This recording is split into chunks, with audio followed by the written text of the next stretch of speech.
Hello, and you're very welcome to episode 59 of The Fifth Court, a podcast on legal affairs presented by myself, Peter Leonard, barrister. And myself, Mark Tottenham, barrister and editor of Decisis Law Reports. Mark, good to see you. And as you know, last week we had part one of our interview with Sonia McEntee and David Peters, two solicitors who attended the Law Society's summit on the future of legal practice. It's great stuff so far. Absolutely, yeah. But I think the real meat comes in the second half. Part two. Stay tuned, folks. It's really good, and we'll be bringing you that shortly. But first, we're going to look at three cases you have identified from the Decisis website. In the first case this week, an application was made to annul an adjudication of bankruptcy. The application for bankruptcy had been made ex parte by the proposed bankrupt. However, it then transpired that he had failed to disclose material concerning insolvency proceedings in Estonia.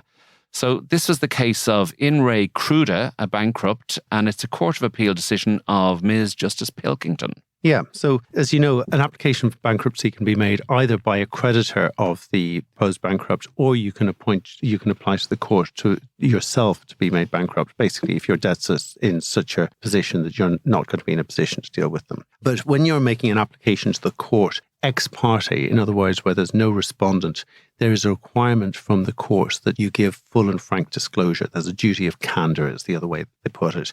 And this particular person, it transpired, had been involved in insolvency proceedings in Estonia and had not disclosed them to the court. And so in the circumstances, the court said, well, look, you didn't make a proper application to the court. And the phrase they often use is to mark its displeasure. They refused they set aside the adjudication of bankruptcy. Okay, so full disclosure, folks. Full disclosure, exactly, if you want to go down that road. Okay, case number two, and this was a curious one, Mark. This is one where somebody applied to be a notary public. Yeah. That's to kind of notarize certain documents. That's required every now and again, and you get a few bob for it every time you do it. And this, he wanted to be appointed to the Dublin area and the Cork area. I mean, what about all the areas in between? Well, what about all those other counties? I'll come on to that in a second. Oh, very good. Okay. Watch the space. So this was a slightly unusual application, and it went all the way to the Chief Justice. This is the case of In Re Pryor seeking to be a notary public, and it's a Supreme Court decision of Chief Justice Donald O'Donnell. Yeah, well, in fact, all appointments as notary public are made by the Chief Justice, so it is a decision for him to make. I suppose the important thing to point out is that whereas all solicitors now, I think, are entitled to be commissioners for oaths, in other words, they're entitled to witness the swearing of affidavits, a notary public has further duties beyond that in terms of verifying the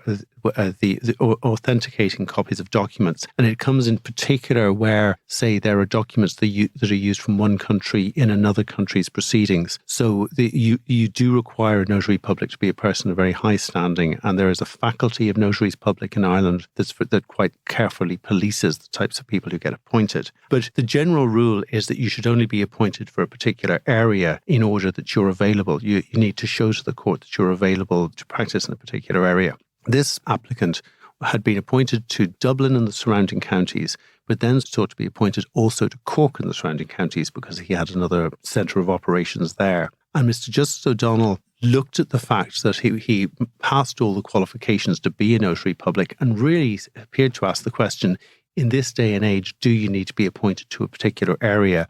And very much held over to a future decision whether somebody could simply be appointed a notary public for all of the 26 counties of Ireland. So certainly in this case, he felt that it was appropriate to be appointed both for Dublin and Okay, Cork so that was areas. fine. Yeah, okay. Exactly. All right, fair enough. Okay, our final case today, the Supreme Court looked at the issue of whether a local authority could commit to a future zoning decision. Okay, so I'm sure that's in relation to the future, etc. The change of zoning had been made, and the owner of the land said that it was inconsistent with a commitment in an earlier development plan. So basically, they had changed their minds on what they wanted to do with this land.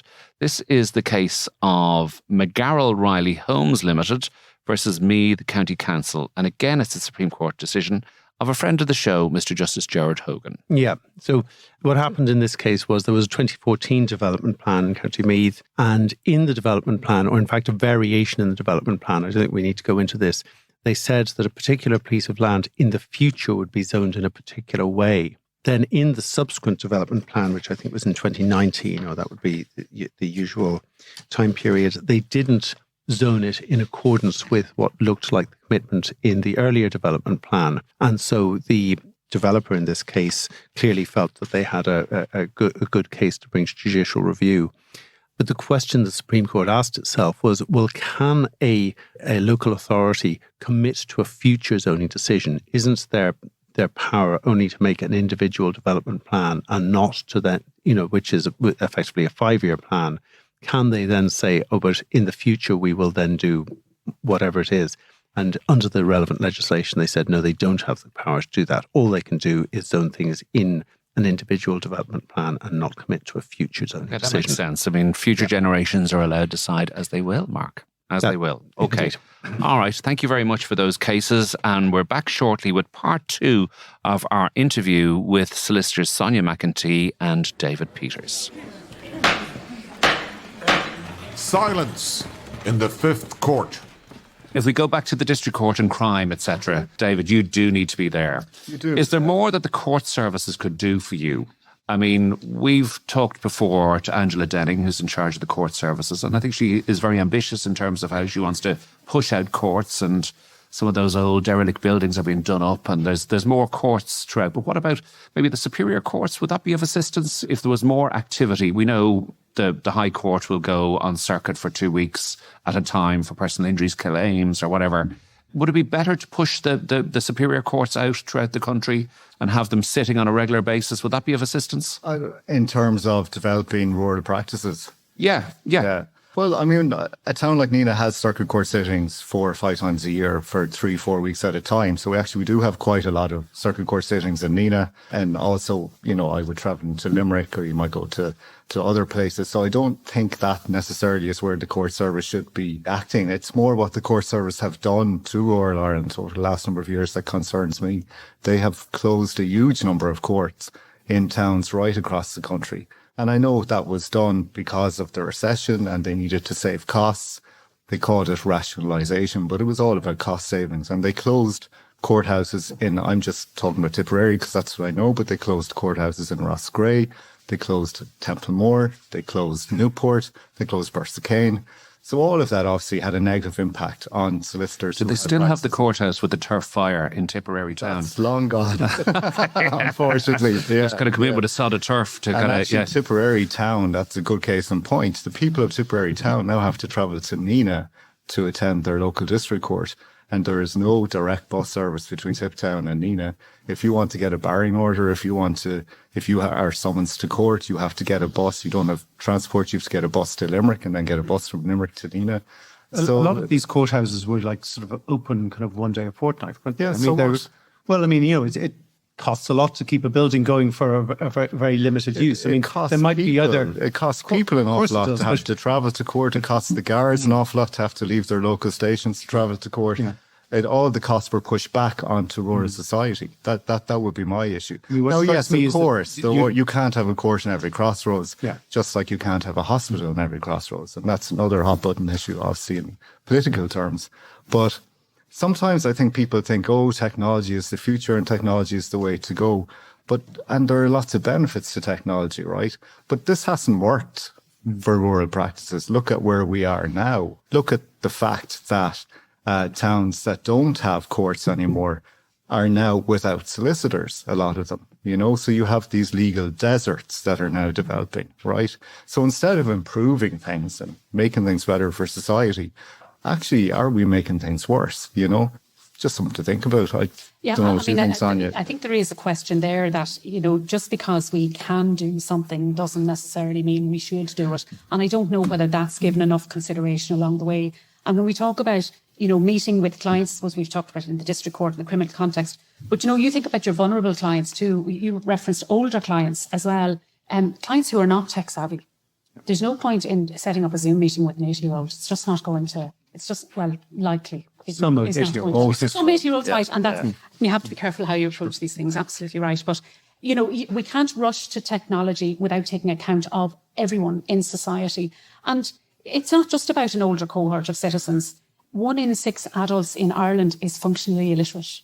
So those 1 in 6 are unlikely to be able to engage or set themselves up with a Zoom call. So they might be the people that have to turn up in the district court, for example, So if you're going to consult with them, you're going to need them face to face, and you need to be. So there's absolutely a need and a requirement and a space for ongoing face to face and continue, that access. And access to justice. It's the provision of legal services across the country, and people shouldn't have to be travelling for hours on buses to get to see the local solicitor. No, I think the point really well made. And so we need our courthouses opened again, revamped, presumably, get rid of the turf fires. Yep. And, reopen them and allow people to come in. And it's very important. It's almost like the rural post office, the way you were describing it there, David. It's a very important local service. Banks are now starting to close. Okay. Let's address the elephant in the room, which is the lack of trainees in rural practices. Now, we've all these wonderful, the next generation of solicitors here. I think they're all going to sign up for rural practices after this. Isn't that it? But I'm just wondering, what can be done? Is there anything that can be done, Sonia, to make it more attractive for somebody to come and train in, a rural practice in a large rural town? I mean, I myself, when I started out, I was a journalist initially, and I worked in various towns throughout Ireland, and I was born and raised in Dublin. And I couldn't get over how wonderful it was in a large town with all the infrastructure, much better than a suburban part of Dublin. There was much more infrastructure there for people and a lot more things to do. So it is very attractive to try and develop and train and learn all these things. Can the Law Society do anything to encourage people to take up those traineeships? I suppose, and there are two parts here perhaps, and one might be in respect of the cohort who come immediately from university and into professional training and then through, as opposed to the cohort I referenced earlier, who maybe are already established in life and who are interested in taking on law as a career. And they're likely already there and located. And I think Dave and I would share a view that there's lots of benefits in being away from home, and being from Cavan myself. I think when you leave home to work for several years or to study or whatever it might be, and then you go back, you have a different appreciation for what you have. So there's definitely something in that. And then to go away and get that experience from outside, because when you're in a smaller, more rural setting, go away and, I suppose, open your eyes to the world around you. See what's going on elsewhere. Look for the ideas, look for the innovation, bring them back, rather than perhaps coming through what's quite a settled environment. But is there anything the Law Society can do, Sonia? Well, David, you might answer that as well. No, both of you. Look, I suppose we're probably still looking for ideas, but some of the things, the hybrid course we've mentioned already, there is also a traineeship grant that was established a number of years ago. So, and this was to counter the lack of trainees outside city areas. So each year now, 5 trainees are sponsored effectively through their professional training, and the firms that they're employed in are supported financially as well in terms of taking them through that training. But that's only 5 solicitors, and the cost of that grant annually is €125,000. So the Law Society is only going to be able to go so far with that kind of support. So I do think that there's probably a need for maybe more political engagement around financial supports and grants. The cost of training as a solicitor is expensive. That cost falls on firms in the first instance, and perhaps still back on the trainees themselves. It does in terms of, maybe accommodation and just costs while you're studying. What can be done around that? So, maybe access to, I heard Simon Harris on the radio this morning, talking about apprenticeships and supporting students through apprenticeships. But to look to government for more financial supports, because the security of legal services across the country really it has to be a cornerstone of what we stand for in society, that anyone can access legal services. Most of us will not deal in life and death matters as we go through, but we're as fundamental a service to many people as the GP might be, or as access to the post office might be, or whatever it is. And I do think we need to engage more with government and look for supports that come from that direction as well. David, what do you think?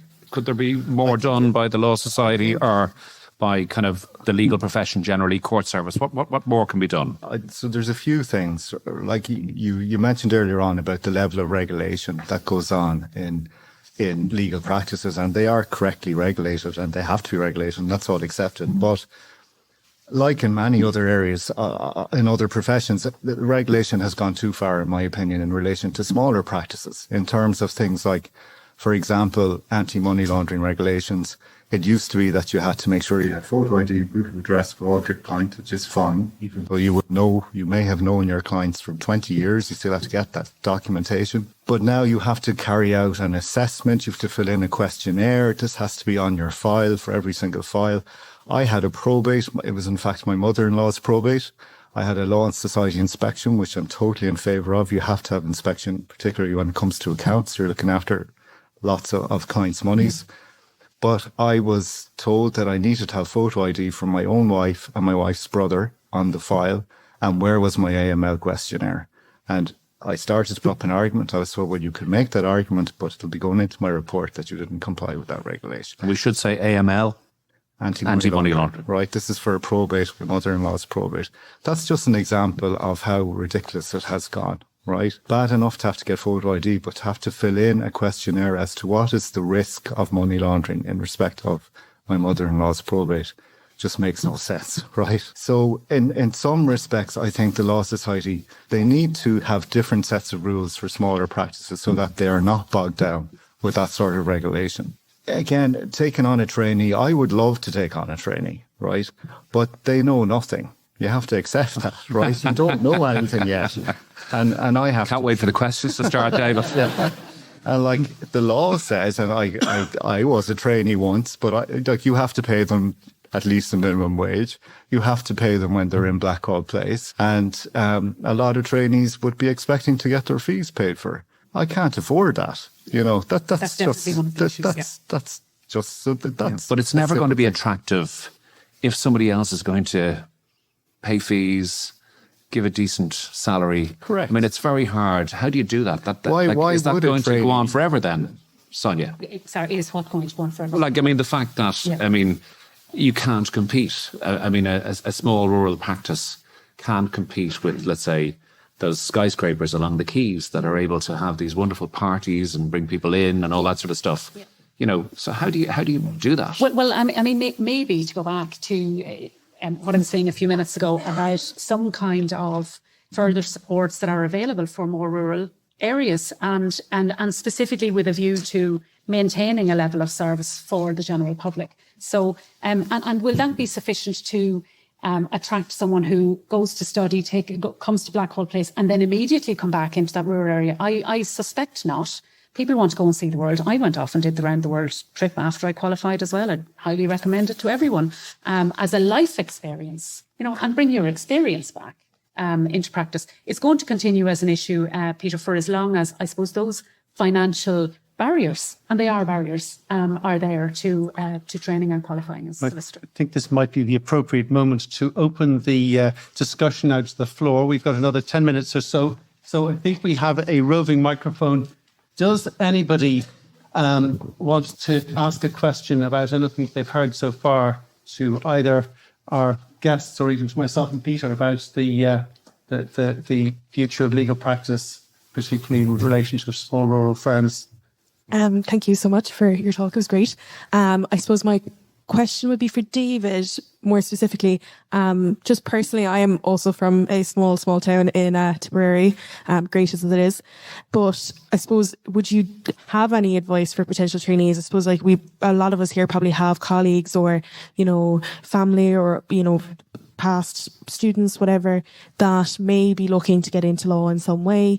And like you said, when we all start out, we don't know a whole lot. But I suppose when I was starting and I was still in college, I offered up to work for free. It was very difficult trying to get in anywhere. And in all honesty, I had a small connection, which is what got me to my job now. So I suppose, is there any advice you could give to law students who are looking at getting into practice and maybe want to stay at home in their rural areas or are just homebody, and what can they do to make them seem more attractive while they're still studying and practice is something they want to do? That's a really good question. I'm delighted to get that question. And yeah, it is difficult when you don't have a background in law. I didn't have a background myself, so it can be quite intimidating, say, to call into a law firm and to, ask to speak to a solicitor to see would they be willing to take you on. But I would suggest that maybe you send letters to local firms or to firms in, where you want to work and offer your services. You said you did that. I don't. Did you get many responses? No. It's funny. I actually got a letter recently from a young woman in Nenagh who's doing law in UL, and I am going to take her on for a few weeks in starting next month. Say 1 day a week, just to give her a taste of law practice. So I do think it does work sometimes. So just, if you can call into the firms, if you ask your parents who their solicitor is and maybe arrange a meeting, accidentally bump into a solicitor. Because a lot of rural firms, we are missing that enthusiasm that comes with having young people around, I don't mean to sound condescending, but it's brilliant to have younger people around because it just gives a different vibe to a place. And, so just don't give up, persevere, keep at it, and you will get something. Can I ask a question arising from that? One of the things that strikes me about a lot of the smaller firms that I'm familiar with is their websites are absolutely dreadful. Yeah. And I would have thought if you're a young person that is looking for an opportunity to work for a rural firm, to go in and say, I know how to make your website good, to make you look good, that will get you, that will bring more to the firm than your good results and your... The problem, Mark, if I could say this, and I said this to Sonia earlier on, we're not actually suffering from lack of work. And it doesn't sound like good business, right? But actually, I've got to the point now where I'm comfortable. I'm probably uncomfortable with the level of work I have. So having a jazzy website is not a priority for me. And actually, my website has been under construction for 5 years now. But my name and number is up, and my email address, and I'm on LinkedIn, and I have a Facebook. Have you guys heard of Facebook? I have a Facebook page, and I think that's enough, So I think that is something that actually, might be a good idea. But I actually agree with you about the website. Now, my website is there, all right, but you have to be really careful about the management of what comes in through a website, right? Because for every maybe 20 inquiries that you might get, there might be one that is a genuinely good lead. So you have to be, firstly, able to manage the level of inquiry coming in. So that will mean returning phone calls or returning emails or whatever it might be. So there's time involved in that to filter out the people who, quite frankly, are going to waste your time, because there'll be some of those out there. To engage maybe a little bit more with people who do have a genuine query, but maybe won't generate any work for you. So there's a lot of time involved in managing a website. So I think the idea of generating your business through a website is one that just needs to be treated with some care. Okay, great. Any more questions, folks? That was a brilliant question. Yeah, gentleman up there. Yeah, I'll just also add, to go to what David said as well, we've had a young person approach us recently looking for some work experience, and I went back immediately and said yes. So I do think that solicitors across the board would be willing, if that approach comes around looking for work experience and that sort of thing, I think you will find a positive kind of response on that approach. Really enjoyed the podcast, guys. I'm actually from Dublin. I work in a larger firm, so I think it's very interesting to get a different perspective on the type of work that's done. On a personal note, I think it's endemic maybe of the plight of maybe rural Ireland that there is very few young people living there, so there isn't that same pull maybe to work in smaller rural firms. Do you think there's a greater need for the pooling of resources around smaller and rural firms? You spoke about the increase in regulation that, especially on the administrative side, whereby, one firm could have a secretary or a legal exec working a certain amount of days a week, that they could be, there could be a greater kind of collaboration between firms to ensure that, you spoke just there about the amount of queries you might get, that you can deal with that kind of volume of work coming in a more effective way. Yeah, great question. I've been talking about this for at least 15 years. You're absolutely right. And I've only ever come across one group of practitioners who I've seen operate this really successfully, and they were based in Dublin here. And there were 4 practitioners in the building, each of them sole practitioners, but they shared reception, they shared the meeting rooms, they shared, in terms of library and books and things like that. And they had an arrangement amongst themselves that inquiries that came in off the street or came through the phone were offered out strictly on a rota basis. So the next call was for you, the one after that was for me. And then there was no feeling of you're getting more than I am or that sort of thing. So I really believe that there is shared office facilities, shared potentially staffing arrangements, almost a kind of chambers type environment. So although you might be individually sole practitioners or maybe small partnerships, whatever, you could all operate out of the same building. You can all make use of the same resources. So given that there's a continued downward pressure on fees, and that's not going to get any better if we're realistic about it, and upward pressure on costs, there's definitely something that has to be done. And I would certainly feel that that is a way forward. I think one of the huge barriers to that, though, is historically, legal practitioners have felt that by buying their own business premises, that has been a sort of pension fund for them. They've paid it off through the years that they've been working, and then they can sell it when they retire, and there's a sum of money available to them. And I think it's detaching ourselves from that kind of thinking as well that's required. But it's there for the taking as far as I'm concerned, yeah. Okay, super. Folks, anybody else? Yeah, thank you. So my question is more to do with like the trainees. So you're saying that you can't afford to like take on a trainee, like you have to pay the fees, you have to pay them while they're in Blackhall, all the type of things. But would you not see it as an investment in the future and the survival of your firm, especially in like moral practices? Because if you're not taking on any trainees, then nobody's kind of to come like behind you, and it's not that expensive. Like if you're paying the minimum wage, like for a professional, like very poorly paid, to like go through college, to go through everything, and then to be paid minimum wage, and then I know there's all the other expenses and stuff on top of that. But at the end of the day, like it is an investment in your firm. They're going to bring in business. You're going to get someone to train. They're also going to bring in talents that you don't have, or like an awareness of different areas. So is it not a necessary expense for smaller rural firms to do? Like, I'd completely support that way of looking at it. But it's not what we're seeing in practice. So the barriers are there. And I do think the financial aspect is one of those barriers. There's no doubt about it. But I think for anyone looking to secure their own future, you're absolutely right. When you say grow your own, bring in a trainee, show them how, introduce them to your own clients, show them how you like things done, and let them grow with the business as you go on. So we just need to see more solicitors willing to do that. But think about it that way. But is it really an investment? I mean, are you able to keep, once you've trained somebody in, are you able to keep them for 5 or 6 years, or is there anything to stop them going? I'm going to take the benefit and go off somewhere else. It's a €50,000 question, isn't it? 50,000 per year. It's an investment, but what's to stop you going off and going to another firm, or it. Yeah, I mean, surely the wonderful work and the sense of achievement and the fulfillment on a daily basis, David. Surely that's the incentive. Yeah. You'll have to tell it to me a bit better, I think. Yeah. Can I just put it out to just a show of hands? And we're on the radio, so I'm going to have to describe what we see here. In terms of, you're all trainees, you're all in the middle of apprenticeships, I believe. How many people are associated with smaller firms? Oh, wow, that's very healthy, isn't it? Oh, the rest of them are gone home. Okay. So that's I'd say that's more than half, which is the way it should be anyway. But that's really good. Sorry, Mark, excuse me. How many are outside of Dublin?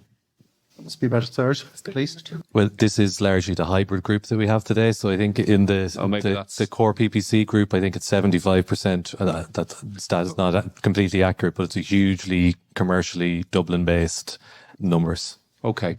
And just, we still have time, folks. Any more questions out there? The questions have been great. That gentleman there, yeah? Hi, thank you very much. Just a very quick question.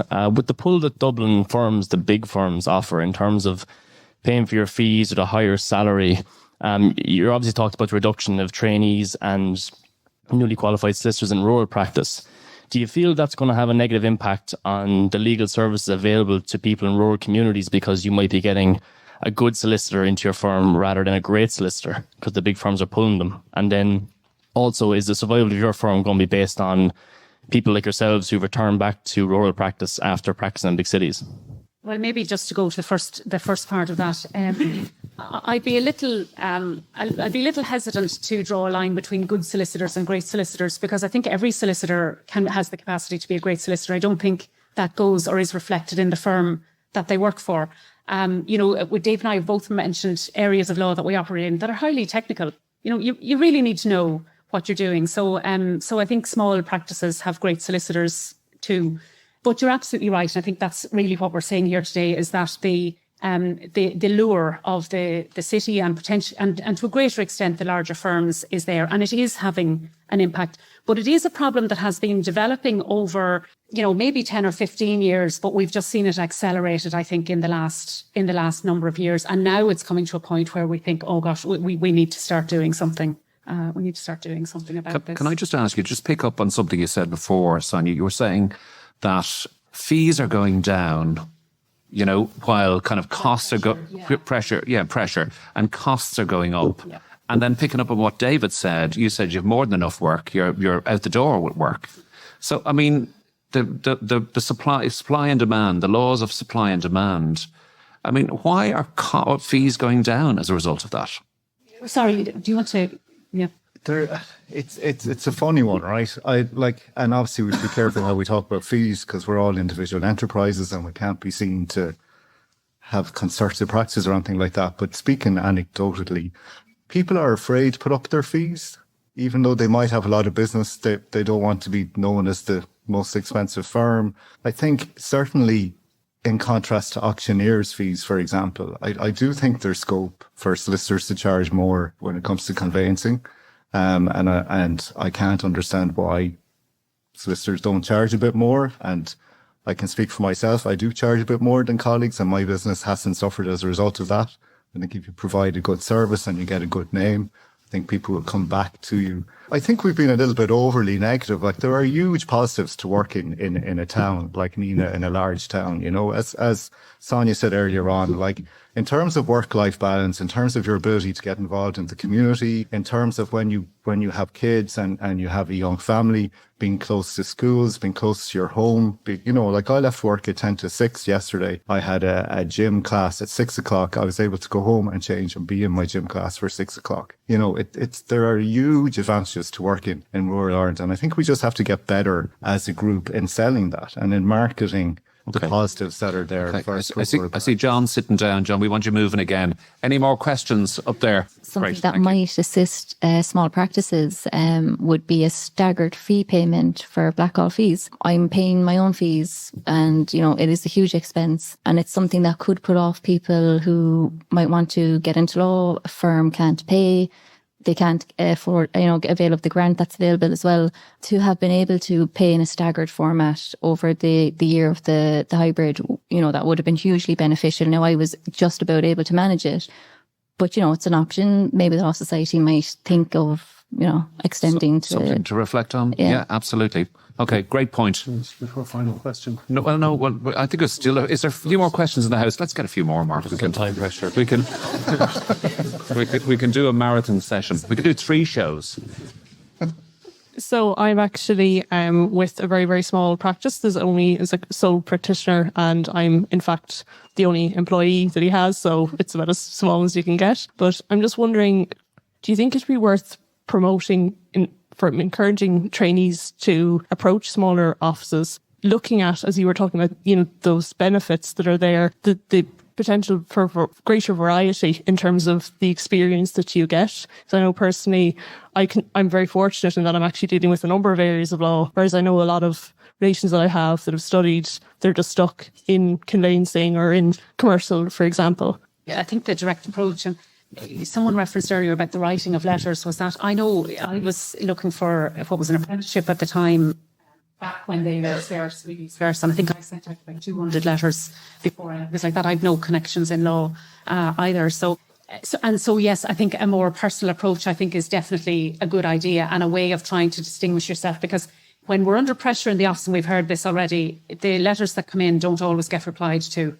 The letters that come in from young people maybe looking for experience or that sort of thing are not the first ones to be responded to and then can fall down a list perhaps. And look, that's not really good enough, but at the same time, it's the reality of what happens. So yeah, I do think knock on the door and go and ask, and have done a little bit of research around who the practitioner is, what it is that they're involved in, the type of work that they do, and be able to sit and say why you want that job.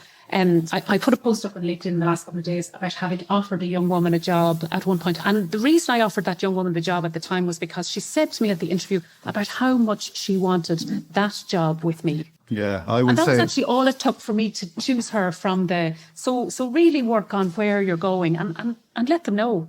I'm interested. I really want this. Always be nice to the receptionist. Absolutely. That's Golden rule. 100%. Yeah. You have no idea the power they have. This lady has no receptionist. She's the But you are. receptionist as well. But you know what I'm talking about. Yeah. Can we squeeze in one more question? I know John is trying to wrap things up. Well, there's three there. I'm Maybe loving the I'll give you enthusiasm. Peter, Two, that's brilliant, okay, brilliant. I work in a small general practice as well, and we do a range of different law, but particularly in the last couple of months, we've noticed this. A lot of rejections coming from Tulsa Aaron. I know Sonia already touched on that. On LinkedIn, I mean, like, is there anything that can be done to Yeah, Sonia. stop that? Because it's causing so much more work in our office when there's rejections on complicated property conveyances and so on. It's a very impressive rebrand, isn't it? That the first thing that happens and this has caused uproar in very recent times. It's a very recent change in policy, and there's been a very slight rolling back on that policy in recent times as well. But I think there's two parts to it. Firstly, the Conveyancing Committee is engaged with Tulsa Aaron on this issue, absolutely engaged in relation to this issue.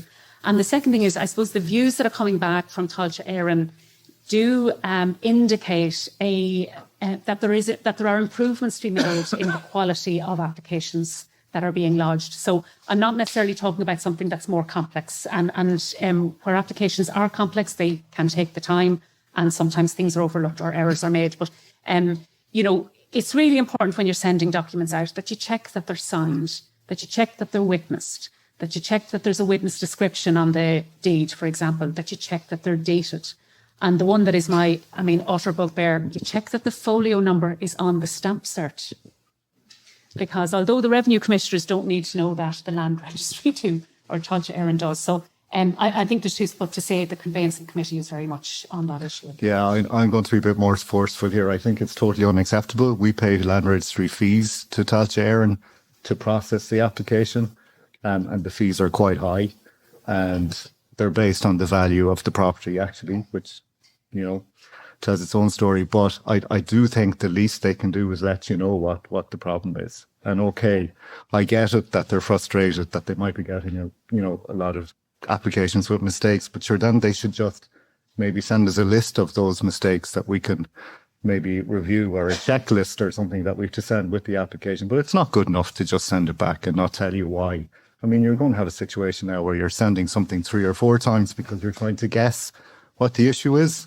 I think that was the real issue. There was no advanced consultation about this change in policy. So, okay. Final question. Okay, final question. And maybe a woman in the house. Hi.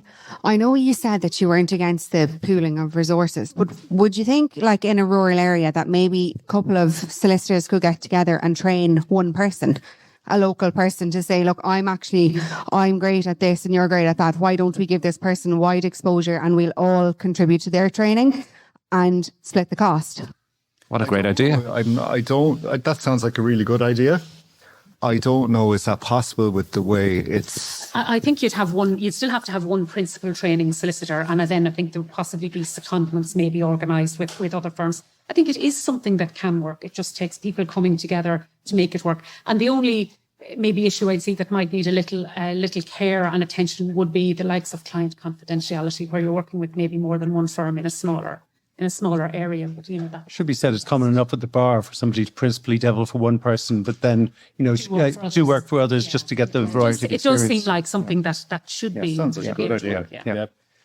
So now I think we really have reached the end of our time. So but as regular listeners will know, we have a final question for our interviewees. So maybe start with you, Sonia. Have you a book or a film you'd like to recommend to everybody here and online? I have a real interest in current affairs and politics. So I suppose the book that I would recommend is one that I read last year, and it's called My Fourth Time We Drowned by Sally Hayden. And it's just it's an incredible piece of investigative journalism around the journeys that people are taking to travel. In that case, the Mediterranean Sea to get into Europe from Africa. And I think it just opens our eyes to the travesty of migration around the world and why people have to do it. And it informs, I think, a lot of the debates that are going on. I think the title is so horrific that it kind of puts you off reading it? Is it you can make it through the first few pages? Can you? No, you can. It is. It's a tough read. It's actually a compelling read. Right. I think when you start, you just won't be able to put it down. Great. And David? I'm going to go out on a limb here and recommend a book called The Cow Book by John Connell. And it's John Connell. Connell. It's a really, really nice memoir type book of a guy whose father's a farmer who is ill, and he goes back to the farm and takes over the running of the farm. And I'm not from a farm background, but it's just a lovely, lovely read, and it gives you a real understanding of life on a farm and the ups and downs. And The Cow Book. The Cow Book, yeah, it's really, really good. And folks, do you have any time to watch movies at all? No? What? Any legal films? I don't watch a lot of television or movies, but I love the theatre though. So I'm always on the lookout for, and I do love the legal dramas. I suppose I went over to London last year to see To Kill a Mockingbird, which, and that to me, that's just a phenomenal direction. Okay, great. I would have to go with Philomena. The film with Judi Dench. And Sean Ross Abbey and Ross Gray. It's kind of, area close to Nenagh, and it's just, I think she's brilliant in it. Her Irish accent is fantastic, but it's just a really, really well done for a very serious topic. She has an Irish mother. All right. Judi Dench, I think, but I might be wrong on that. Okay, folks, that's it. We've come to the end of our show. Mark, wasn't I right that they were more rock and roll than the crowd down at the Electric Picnic? Absolutely. Folks, thank you for all the contributions. Just to say to the audience, have been fantastic, and it's the participation has been really great. Can I say a huge thank you to Sonia McEntee for all those wonderful insights into running a solicitor's practice, and also to David Peters, again, for the insights that you've given running your own practice in Nenagh and County Tip. Haven't they been brilliant?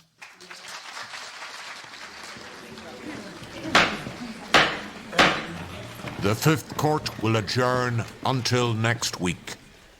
So that's all from this edition of The Fifth Court. We hope you have enjoyed it. And can we say a huge thank you to our guests, Sonia McEntee and David Peters, two solicitors who spoke to us live on stage at the Law Society Conference on the Future of Practice. It was a really enjoyable thing to take part in. Yeah, I think the takeaway here is that there are clearly challenges for anybody who's working in a small practice these days in terms of how things are going forward.